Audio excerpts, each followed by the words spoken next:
Are high interest rates killing your investment deals? Well, you might just be in the wrong niche. And that is why we're talking to Beth Underhill on today's episode. Beth is a real estate investor whose company owns close to 500 beds in student housing. We dissect this niche of student housing from A to Z on today's episode. We talk about how to find the right market, how to find the right deal, and how to set yourself up for success when it comes to managing these properties. You cannot miss today's episode. Welcome to the Investor Podcast. I'm Liz Fairclough. And I am your co-host, Andressa Gadelli. I'm running solo today, so I'm going to just jump in here with our guest, Beth. So excited that you're here, and we are going to talk all things student housing. So for so many investors, they are challenged with deals not penciling out. The deals are just not making sense financially. So my question to you, with the amount of experience you have in student housing, why is it such a compelling niche right now for investors? Great question. And for us, and when I say us, I obviously partner with a couple of different entities or groups, I should say, to purchase these student housing properties. So it's not all me. But really, I would say the reason why is that student housing's always been actually a good asset class. I think most people just don't know about it. Most people, when they envision student housing, their very first thought is they think of John Belushi and Animal House. And in their mind, they are envisioning this old house that, is filled with a bunch of college students. There's kegs everywhere, beer cans in the front yard, trash and so forth, parties all the time. And they're thinking to themselves, why would I ever want to put myself through that in terms of being a landlord and having to deal with tenants such as that? What we are actually purchasing are purpose-built student housing properties. So these are designated student housing properties close to campus. They are not run by the universities. They're obviously managed by people like ourselves, operators. And these properties essentially are thriving right now because really with a lot of your universities, we're seeing enrollment grow. And I know there's kind of this misconception out there that, nobody's going to college anymore, but that's really not true. Colleges, universities, they've experienced so much post-COVID. I know for instance, my daughter, she goes to the University of Kentucky. She's entering her junior year.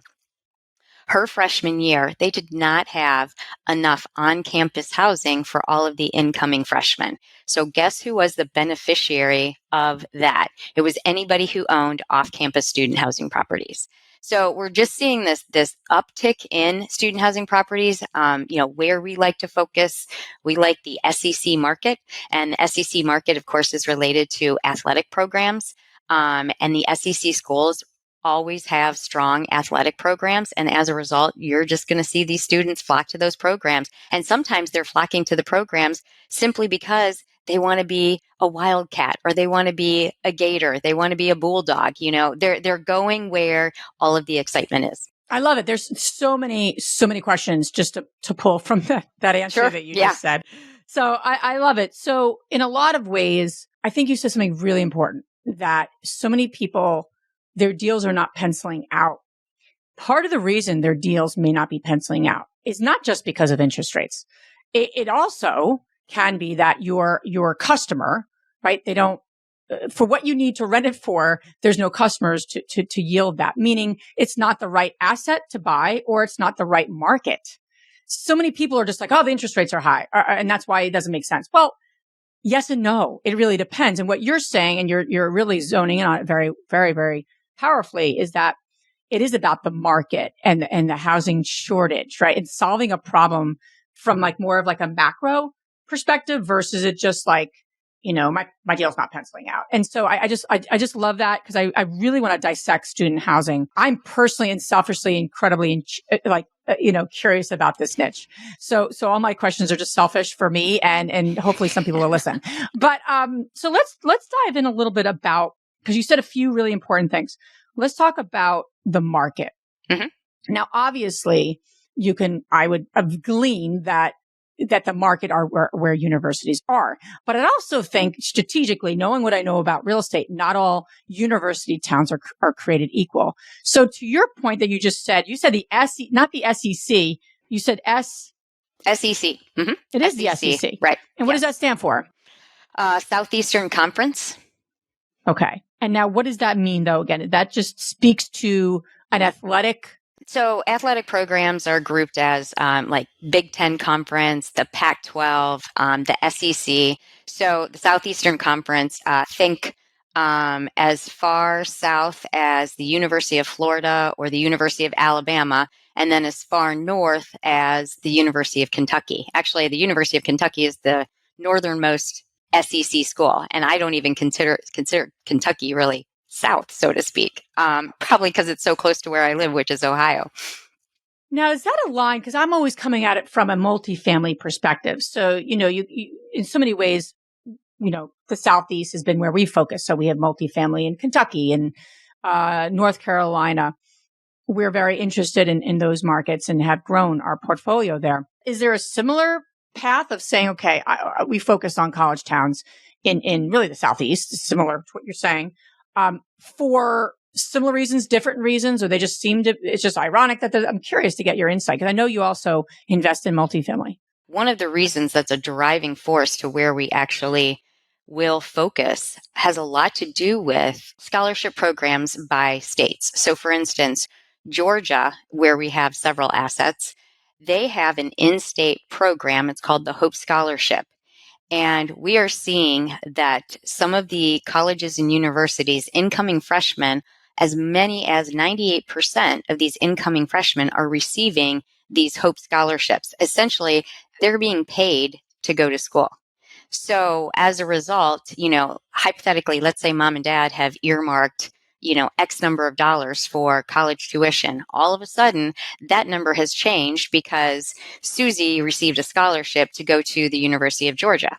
Well, now mom and dad are like, oh, bonus, right? We have all of these extra funds.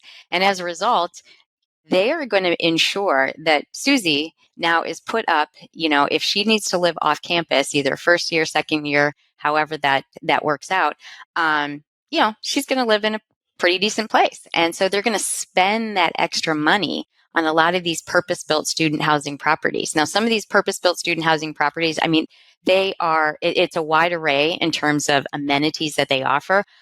Many of ours do not have amenities, and actually we go after ones that aren't highly amenitized so that it keeps the cost down. But nonetheless, they're all Class A, purpose-built student housing properties. And so those Class A properties, these kids are more inclined to take care of these properties as a result of them being just so nice, so luxurious.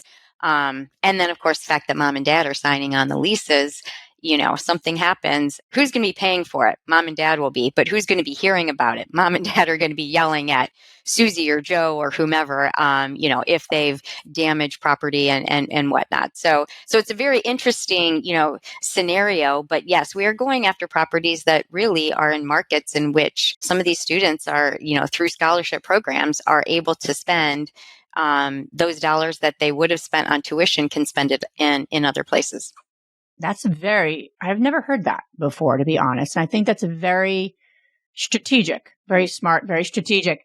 So my next thought goes though, so if these are Class A buildings, amenities, more luxurious, the nicer a property, arguably the person's going to keep it better than, the frat house, if you will, just to use that as an analogy, because that's what just pops in my head in horrible places that I used to see when I was in college. But my question is, does it then delineate to the town? Meaning, is the area also have to be Class A? And a lot of these college towns, the college is the main attraction. It's not like some others have this more downtown area. Like I just went to Charleston. Charleston, you would argue, is a Class A neighborhood, right? Sure. Right. People are coming with discretionary income. They're going to the beach. I mean, every shop after every shop had very, very, luxury items in those stores, right? Mm-hmm. Certain type of person that's going to Charleston. And there's a ton of kids, not kids. Well, they're kids to me now, but I'm looking around because we had a meeting there last week and there was tons of college kids walking around and I'm like, they're going to the same restaurants. It's so interesting. So is that also my question is that the actual markets, do they vary in terms of like class A environment, or does it not need to be a class A environment for these properties to be class A? And that also works, depending on the market. I'm curious. I think that's a really strong question, but I think over time, some of these markets, as a result of the university, have actually gone from maybe being maybe a class B, area, and have turned themselves into more of a class A market neighborhood simply as a result of the university itself and all of the dollars that come into it. I know for us in the markets that we have chosen, I would definitely say that they are more class A markets. Now, I will say this. We do have one property that is in Tennessee. It is just outside of Nashville. Murfreesboro, it's called. It's about 20 minutes outside of Nashville. I'd probably give that maybe more of a B plus type area, B plus market, comparative to Nashville, for instance. So, but we have a property, 252 beds, that's thriving. It's literally 0.3 miles away from campus. So it's right on the outskirts of campus, 100% pre-leased for this academic school year. So, Really so yeah, I think, it's really enrollment definitely is driving, the success of so many of our properties. Yeah. And I love that you're saying from a market perspective that they have this discretionary income that they wouldn't have had if they hadn't gotten the scholarship. So looking at colleges that are, really heavy on that side of scholarship, especially from an athletic perspective, is such a phenomenal tip, that you shared. I'm curious though, let's go to type of properties, because in my mind, you have people listening right now like, yeah, I even have some properties in College Town that I may want to convert to student housing. So if you got people listening there and or looking at markets maybe that they can take down themselves, right? They may not be doing a 250 purpose-built property as you're referring to it. It totally makes sense. More new construction, higher end, makes sense.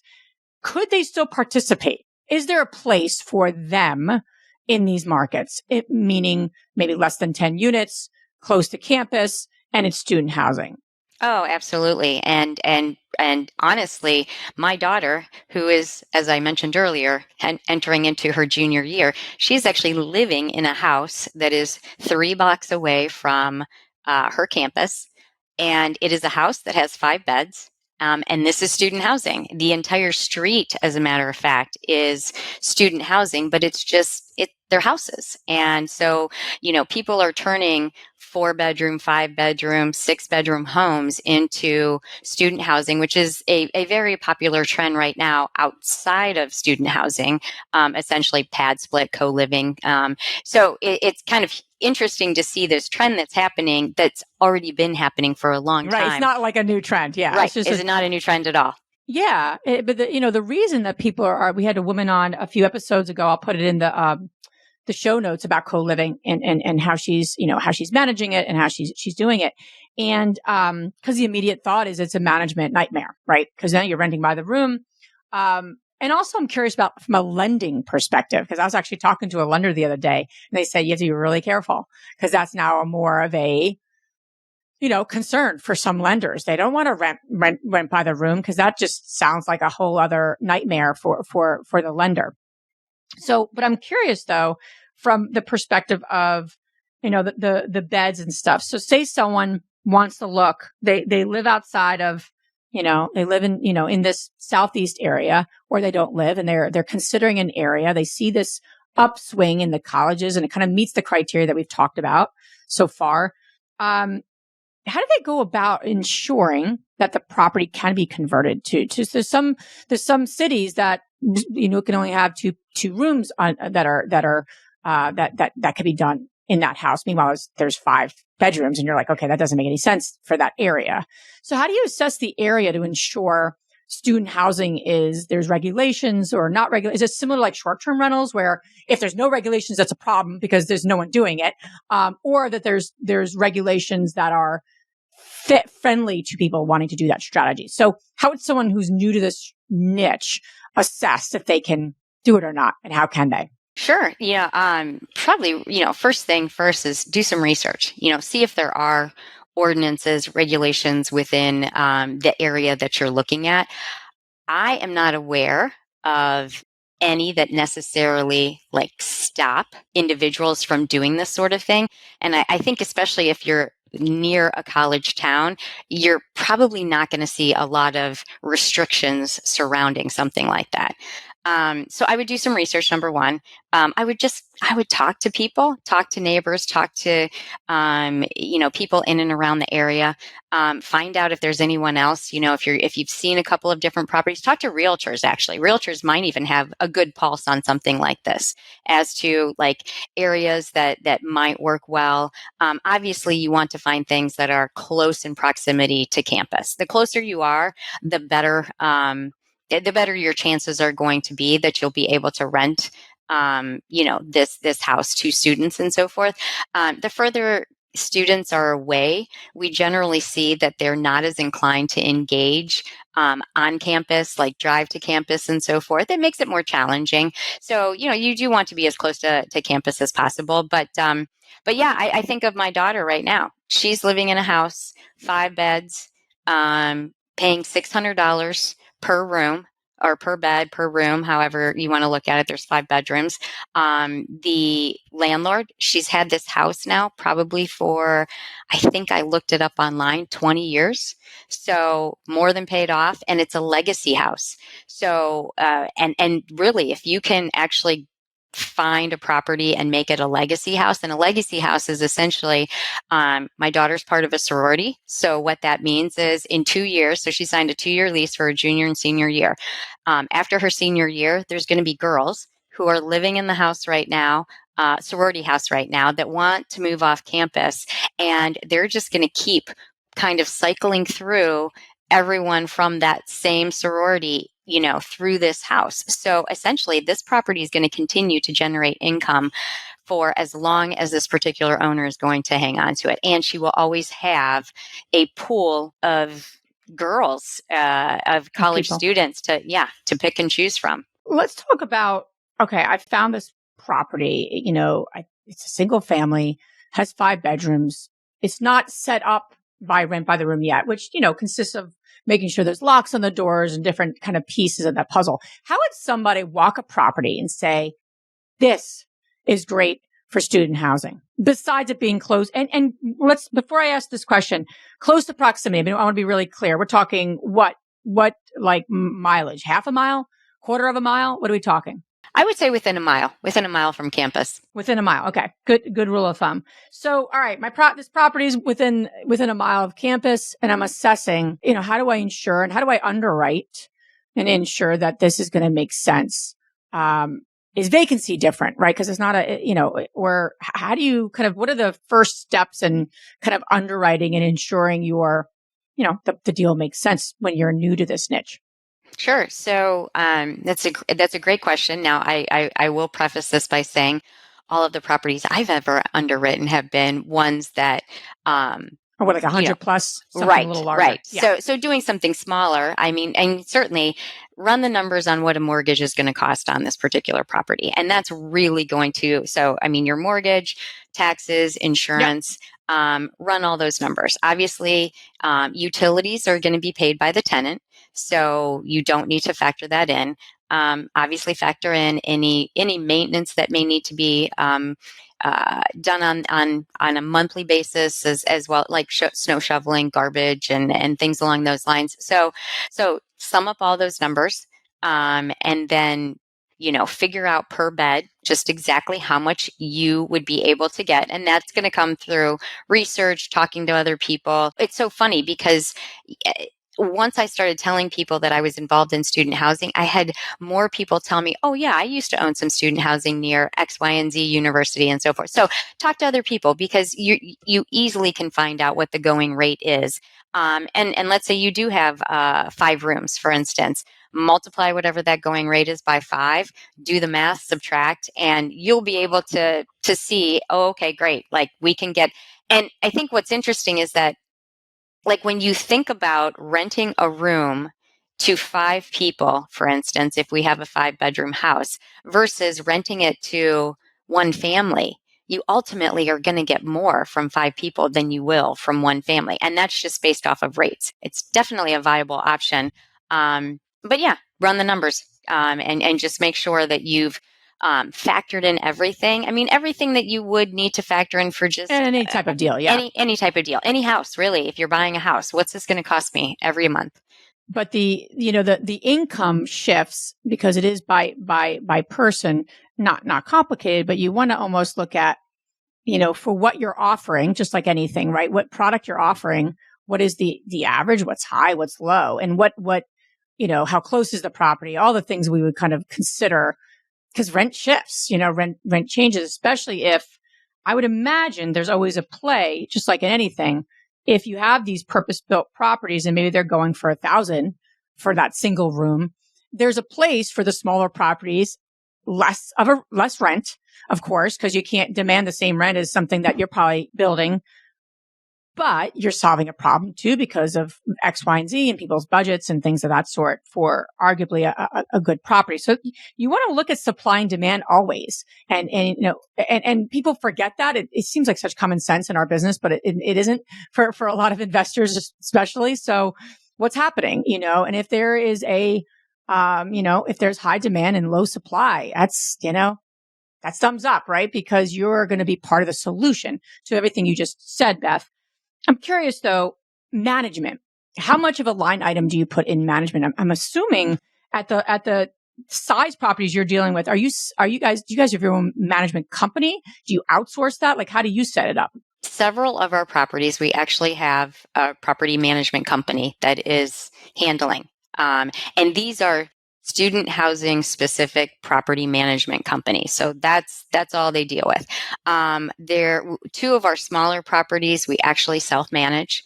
So in other words, we have somebody that's on site and then we work with her directly to manage the properties. Now, this particular person, she's been managing this like one of the properties for a while. Now she's taking on a second property. So it works. Now, if you're thinking about, a 5-bedroom house, managing that, I mean, really, it's quite simple, right? I mean, once you actually get your tenants and they sign that lease, one thing about student housing that most people don't realize is that you sign a 12-month lease. So it's not just the academic year. So if you are pulling in these students, they're signing from August until all the way through the following July. And so you don't have to worry about, whether or not they decide to stay in the property or in the house for those 3 months that they might not be in school, you're still receiving that rent. And what I would also recommend too is that if you do decide to go this route and you buy you buy a house and it's got 5 rooms, however many rooms and so forth, make sure that you get the parents to actually guarantee the leases. What's interesting about my daughters is that the landlord never had any of us parents guarantee the lease. So it's all on our children, our girls. So I found that to be very interesting, especially coming from the space in which we are actually getting guarantees from parents or a guarantor of some sort for these purpose-built student housing properties, but she did not get one.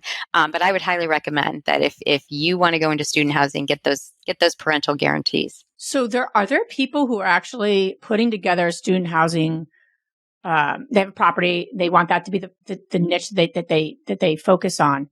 Are there people who are not getting any sort of parental guarantee? Like, who would do that? Like, in my mind, I'm like, why would that? Makes no sense to me. But is there people who would just rent to the students as is, if you will, and not have that? Oh, wow. Okay. Her argument when I asked her about it, she said, you know what? They're 20 years old. And so they're old enough to be, And I said, okay, fair enough. But here I was trying to help her and protect her. Yeah. Like, don't you want my guarantee? And she didn't want it.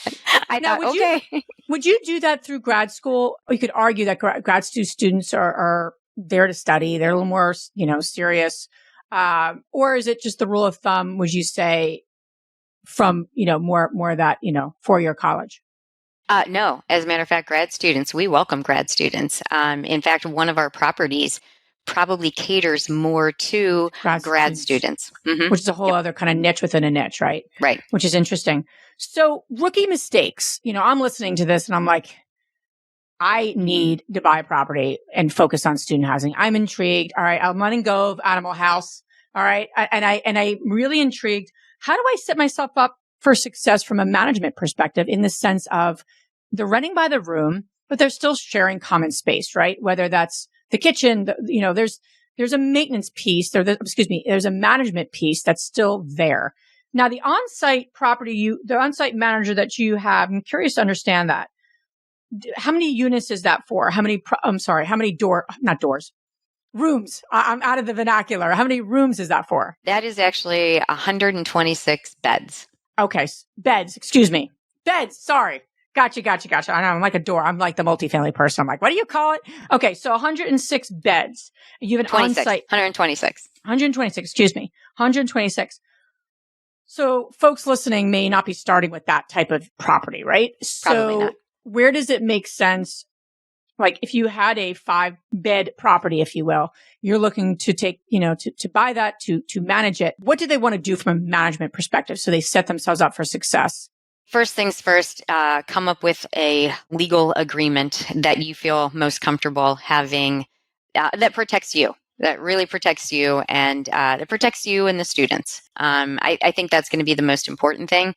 Come up with what your guidelines are going to look like. Rules, if there's going to be any sort of rules for the house, who's responsible for what the tenants are going to take care of, what you're going to take care of. That's the interesting thing. So the lease agreement that my daughter signed, there weren't a whole lot of, things spelled out, like just simple things such as who's cutting the grass, right? So we had to go back and ask that question, like, are you responsible for the grass? Are we responsible? So simple things like that. I would just make sure that you have clearly, looked at this as a whole and delineated who is doing what.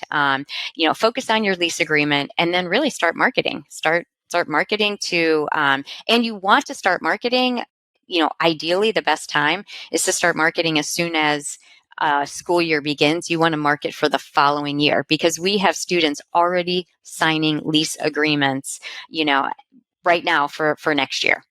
Are there specific places that, if I have that 5-unit, are there specific sites that are gearing towards just student housing or students looking for housing, or no? Is it more just like, they can find it anywhere, Zillow, et cetera? You know what? That is a really good question. And there very well might be for, like within each of the universities and colleges, there might be something where there you can post and so forth. And one of the things to do too is I would go let sororities and fraternities know, like, hey, I've got this property that's going to be available next year. Because you could turn it into that legacy property where you continuously have, year after year, either gals from a sorority or guys from a fraternity always renting that particular house. That's a phenomenal tip. That was like, everyone, hopefully you heard that tip. And you can go to like a sorority, a fraternity. I'm also thinking of there's what's it called? Not educational fraternities, but service fraternities. There's so many, think about like the epitome of community. That's where it all begins in college, right? People are kind of finding their people.